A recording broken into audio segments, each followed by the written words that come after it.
First down and goal to go at the 1. Mahomes up on the football. Offset eye. The sausage in at fullback. They move to the right side. They throw back in the end zone. Touchdown! Kansas City! Travis Kelce! Travis Kelce, how does it feel? I'll tell you what, baby. It feels outstanding. Kansas City, we fight it for our right to Lombardi, baby. That is the call of the catch that sparked the 21-point fourth quarter, and then obviously the aftermath of it. The Kansas City Chiefs all-pro tight end, none other than Travis Kelce, back here on the Rich Eisen Show for the first time, however, as a Super Bowl champion. How are you, Travis?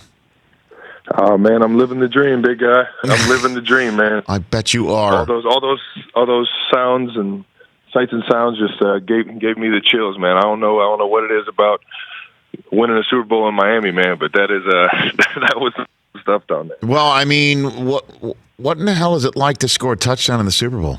What's that like? Man, it's cool to reflect on it, but at the time it was like, man, we need another score. I'm not here to play around and mess around. We need that ball back, and we need to come down here and score again. So at the time, it was just like, this one doesn't mean much, because I feel like the scoring a touchdown, unless you win, I mean, the ultimate goal is winning. So it doesn't matter what you do. If you lose, you're unsuccessful. So I was just focused on getting the win at that point. Put me in the huddle on 3rd and 15 on that drive, Travis, where it seemed like the whole damn Super Bowl was on the line with that next snap. Walk me through that. What was it like? Really, in my mind, it's a situational football. It's like we're pretty much in the territory, and the time's getting down to being almost like a 4-down mentality. So I was just thinking, like, man, if we don't get the first here, at least get close enough to where we're giving ourselves a great shot, or giving Coach Reed a good opportunity to call a play that, 4th and 5 is completely different than 4th and 15. So he dials up this play that we had kind of set it up almost to where Tyreek Hill had been running across field, and now, he hit the second play of it, which is to go the opposite way, and sure enough, I mean, it worked like a charm, man. It's just Andy Reid play calling. Well, and it's also Mahomes throwing and Hill catching, right? I mean, how many times have we seen you guys do this? Go vertical when you have to have it, or go vertical to flip a script, or go vertical to spark a run. What is it like to, I guess, watch that ball go over your head and know what might be in the air, Travis? I mean, it was cool. That was probably the play that sparked it for us and like gave us confidence. Like, all right, yeah, now we're rolling. Now we got a chance. We knew we had the opportunity, but converting that 3rd down to get us into Niners territory and to get things rolling with Pat and Tyreek. I mean, now you could feel the momentum kind of getting on our side, and obviously that was a huge turning point in the game. But I mean, it's we know we always got the players. We know we always are going to have the right play called. It's just going out there and execute, man. Travis Kelce here on the Rich Eisen Show. All right, and another question I got for you for play calling in this game. Where the hell did the 1948 Rose Bowl play come from? I know it was Bieniemy's idea, I guess, but walk me through how that got installed and then called and then used in a Super Bowl, Travis.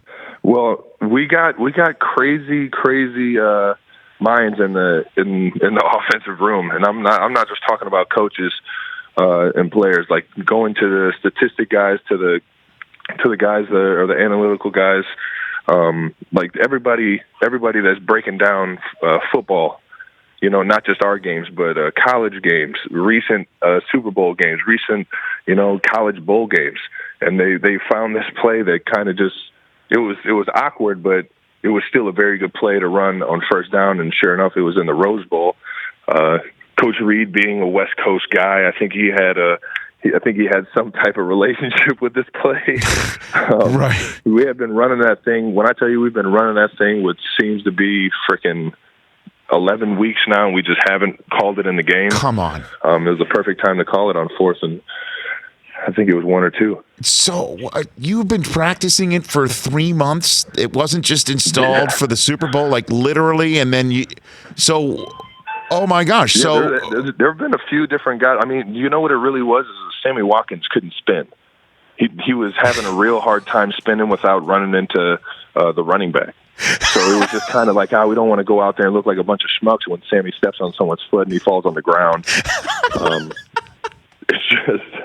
It was just trying to figure out when Sammy could, finally get the footwork down and everything would work like a symphony, man. So he figured out how to spin just in time for the Super Bowl, is basically what you're saying. Just in time. You know what? I think it was the atmosphere, and Miami. I taught him a little 1-2 step. Think left foot first, and then Right. move the right. I thought I had a little bit to do with it. But Of course. Oh, well, Travis, you're a factor. I mean, let's be honest. I mean, you're a factor in many ways. But, I mean, and then so it's called, and you guys look at each other and go, oh, my God, here we go. I mean, what a time to pull that thing out of the hat. Oh, man. Oh, man. Just enough time to get a defender to see what we're doing and be like, what the heck is this? And then ball snap. Mm-hmm. It just gives us that extra tick to be able to come off the ball and catch some guys off guard. Travis Kelce here on the Rich Eisen Show. Now, I mean, I don't know what I want to know more. What it's like to be in the Super Bowl and make the plays like you made, and I just walked through that, or what you did personally after the Super Bowl and party. Let's get to that, Travis. So game's over, then what happens for you? Give me the whole soup to nuts, and then when you went to sleep, literally from the final snap to when you went to sleep, Travis, what happened? Oh man, I feel like there was a time where I just blacked out, like off of excitement, and everything just kind of bottled up, and it was like you jumped on a slip and slide, and you're just on it for days. It's an unbelievable rush. I mean, I'm getting it right now, just even thinking about it.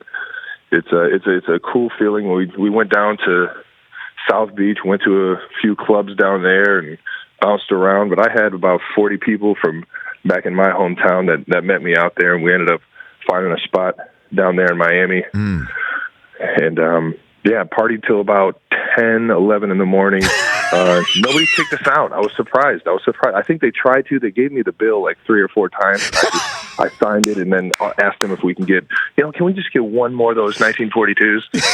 Just one. And then one turned into another one. And then, by the end of the night, you can't really remember where your pants are. But other than that, we found a way to get back to Kansas City, and the parade is going to be tomorrow, and that's where we're really pumped up.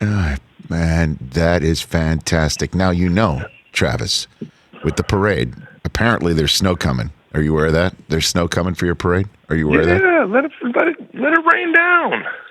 Let's go. Kansas City doesn't care. Okay. I know I don't care. Okay. And then We'll just bundle up. Okay. Grab a koozie and keep it going. So, also though, there is a bar that's been set very high within your own household as to how to dress and perform at a championship Super Bowl. Your brother Jason has set the bar very high, showing up to the Philly parade in the Mummers outfit. So, what do you have planned, Travis? Man. I don't know. I'm more nervous about this than I was the game. The game was football. At the end of the day, the game is the game. This speech, I mean, to even try, it's gonna be like everyone's gonna put it up against my brother's speech, like I'm actually competing with him. It doesn't matter what I say. Right. So it's either I try and go all out and top what my brother did, or I don't try and do it at all. Mm-hmm. And just throw the white flag in the air, right? Yeah, I guess. I mean, but Eli never did that with Peyton, right? I mean, you know what I'm saying? You're right. Rondé and Tiki, I mean, they never did that. They, I'm just throwing it out there, Travis, that you got 24 hours to just settle. You're right. You're right. So you're saying I gotta top it, is what you're saying. I'm just saying I believe in you, is what I'm saying. That's what I'm saying. I'm giving you an attaboy right here, Travis. It sounds like you partied till literally past dawn. You're still working the tequila out of your system. Beautiful. Yeah, you're working the tequila out of your system still. You had your exit visit with Andy, right? With Andy Reid, correct? Yes. Okay. Yes, I have. So the business is taken care of now. You've got time. That's all I'm saying. You've got time. There's some snow involved. Let's try and figure it out. I'm with you. You know? I'm with you. I mean, if the people are going to be out there in the cold like that, I should probably say something to fire them up, right? Well, I mean, you also got some Beastie Boys. You can go through their entire music list. You've Give a full-on Beastie Boys performance. to a point, I think. Maybe to a point. That funky monkey. Oh yeah, we can incorporate all. That's of it. The entire License to Ill album. Just do it. That's right. That's a good one. You could do that for sure. All right, before I let you go, what was that moment between you and Andy Reid? I mean, the whole country's just fallen head over heels for your coach in the manner that you guys clearly already have. What was that moment with you and Andy like, Travis? Man, it was like we lifted the entire world off his back, man. I mean, he's always been himself, but to see the excitement out of him, to see how, you know, his passion for the game every single day, and to see his excitement when he held up that Lombardi, man, that was the coolest moment in my NFL career ever. Was seeing that guy, you know, put that stamp of approval on, and just all the hard work finally, you know, paying off for that guy. Because I've known countless days, countless weeks that I've seen this guy's car never move from that parking spot, man. He's staying up here however long he has to just set us up for an opportunity to succeed and win this. And, you know, I devote my entire freaking career to that guy. I'm so fortunate I was able to land here in Kansas City 7 years ago and go to war for this guy every single game. Well, I got to tell you, Travis, one day when you show up in Ohio in the stands watching him give a speech with a bust next to him wearing a yellow jacket, a gold jacket. Yeah, I'm serious. It'll be. Oh, I know. You helped birth that with that touchdown in the end zone and everything that you've done, and that game with Mahomes, that 21-point fourth quarter, everything that sealed it as far as I'm concerned. You can know that when you sit in the stands I'm that right there night. with you. I thought he was a Hall of Famer without it, and all this did was just put the stamp of "you made it" on everything, man. And it was ironic because Donovan McNabb came and spoke to the team. We had a bunch of speakers come through. Coach Jimmy Johnson, Hall of Fame coach Jimmy Johnson, as well as Brett Favre, both came through. When? But, Donovan's message, this is the week of the Super Bowl. Okay. So they came and spoke at practice a few times. Brett came and spoke the night before, but Donovan's message, as you could feel how much it weighed on him that he couldn't get one for Andy. And he's not the only player I've got that I've got that feeling from when they speak about it. And it's just you could tell how much everyone loved to play for this guy and how much everyone loved representing this guy on the football field. And his message really put it in me. You know what? We got to do this. I've been saying it this far, man, but we really got to go and get it. And the biggest thing that he said was that, you know, when Andy wins it, we all win it because we're all a part of this family.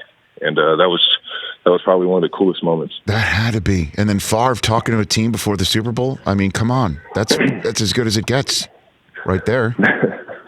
Favre's my first football jersey, man. So that was pretty surreal. That was pretty surreal. But I would probably give Jimmy Johnson the best speech award. What'd he say? I mean, he came in there fired up, had everybody about ready to run through a window, man. But he gave a speech that he said he gave to his first Super Bowl team when they played the Bills, and the Bills had, I think, like 5 to 10 Hall of Famers. No he doubt. started just listing names, Right. But he told his team, you know, this game is just a game, and I think people kind of lose, you know, the concept of it once you get to the league, is that, you know, it's still a game. Think of this as you put a 2x4, let's say a 10-foot 2x4 on the ground. You walk on the 2x4. It's balance. You know, every human can do it. It's a part of any balance test that you can think of. Can you walk the line? And when it's on the ground, I mean, I suspect everybody in America could probably walk on that thing, no problem.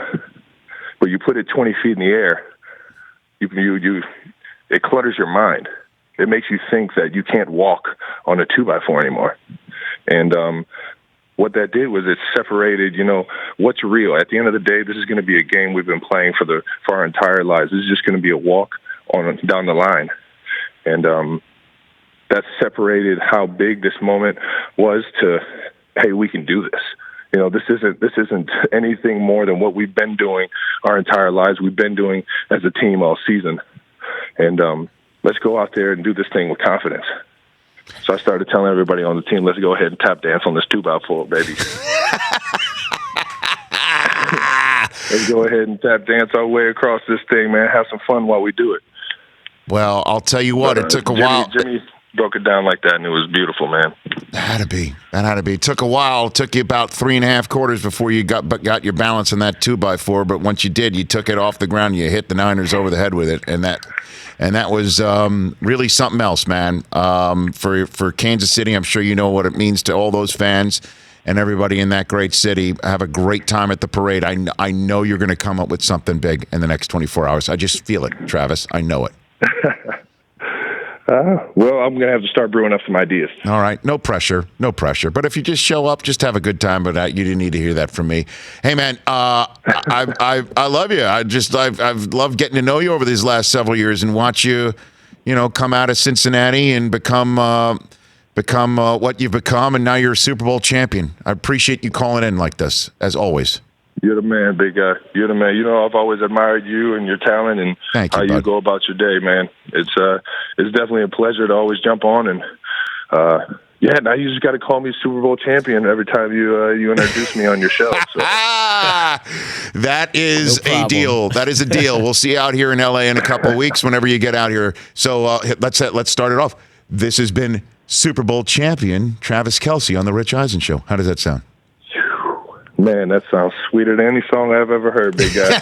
I appreciate you. Enjoy the parade.